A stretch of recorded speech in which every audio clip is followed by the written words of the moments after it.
Greetings, friends. This is Marc David, founder of the Institute for the Psychology of Eating. Today's topic, Timeless Coaching Tips, Part 3. And the tip we're going to talk about today is leveling the playing field. Now, I'm going to talk about this thing called leveling the playing field as a skill in the context of coaching or counseling or in any helping profession. But please know that this skill is certainly applicable for anyone who wants to be a more effective communicator in the world.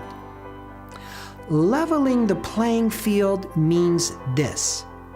It means that we as practitioners need to learn to see every and any client that we meet as our equals. It means that we find a place inside of ourselves where we become super clear that the person sitting in front of us is no different than who we are. They might be older than us, they might be younger, they might have more money, less money, they might have a ton of weight to lose while we have the best body, or they might be in way better shape than we are. Our client might not be as educated as us. They might not be as well spoken. They might be in a lot of fear, anxiety, self-doubt. But no matter what the differences are between our clients and ourselves, I'm urging you that we always drop into a place with every single client where we see ourselves and them as equal in the eyes of the universe. You are equal to your client in your value as a human being. Now, at first, this might not seem like such a big deal. You might be thinking that this is how you always think.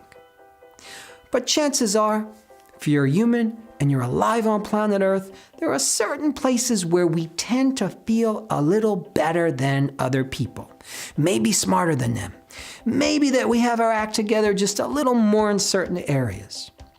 And these subtle thoughts or beliefs can often result in a sense of superiority that is felt in the coach-client relationship.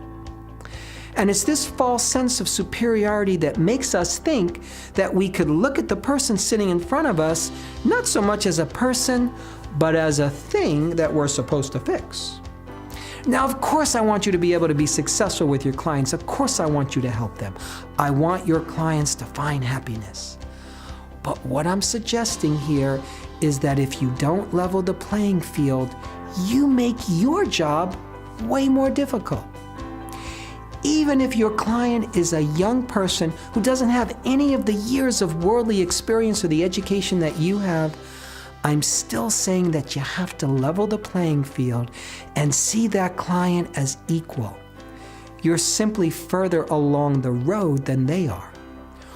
When we create equality inside of ourselves in relation to the person sitting in front of us, there's a magic that happens. There's an X factor that comes into play. Something invisible takes charge. I mean this. When any kind of health professional sits high up on a throne with the intention to give information and edicts to the masses, when we believe that we are the chosen one because we have special information that others don't, I believe that there's a level where we are violating universal law. In this case, universal law simply says that the sun shines down on all of us in an equal way. The sun doesn't try to say, I'm going to shine a little bit more on this person as opposed to that person because I like this person better. I'm suggesting that the creative force that's responsible for all of existence operates in this way.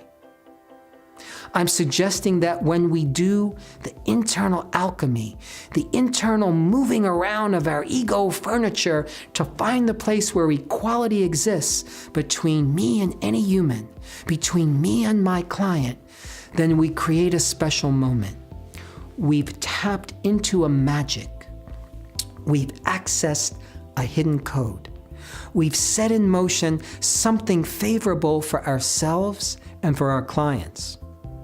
Now, can you think of a time when you were with any kind of helping or healing professional and you had the sense that they felt superior to you? Chances are it didn't feel so good, did it? chances are it didn't create more trust, it didn't create more care, more confidence in your own healing journey. In such moments, we often walk away feeling less than, as opposed to uplifted and inspired. Now see if you can recall a time when you were with a helping professional and you experienced them speaking to you as a person. You felt they had a kind regard towards you. You were clear that they weren't talking down to you, but rather they were with you as a fellow human being, as a professional friend, as someone who cares.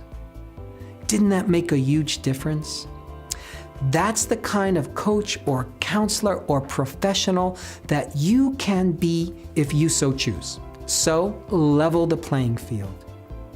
From that place, life rewards us in a very beautiful way. I hope this was helpful, my friends. To learn more, go to psychologyofeating.com. The Institute for the Psychology of Eating offers the most innovative and inspiring professional trainings, public programs, conferences, online events, and much more. Through our Eating Psychology Coach Certification training, you can grow a new career and help your clients break through the most compelling eating challenges of our times. If you're focused on your own eating and health, the Institute offers a great selection of one-of-a-kind opportunities to take a big leap forward in your relationship with food. We are proud to be international leaders in online and live educational events that are designed to create the breakthroughs you want most. Our professional and public programs are powerful, results-oriented, and embrace all of who we are as eaters. I'm talking body, mind, heart, and soul. For questions, you can always email us at info@psychologyofeating.com. We'll be sure to get back to you real soon. This is Marc David, founder of the Institute for the Psychology of Eating. Thank you so much for your time and interest.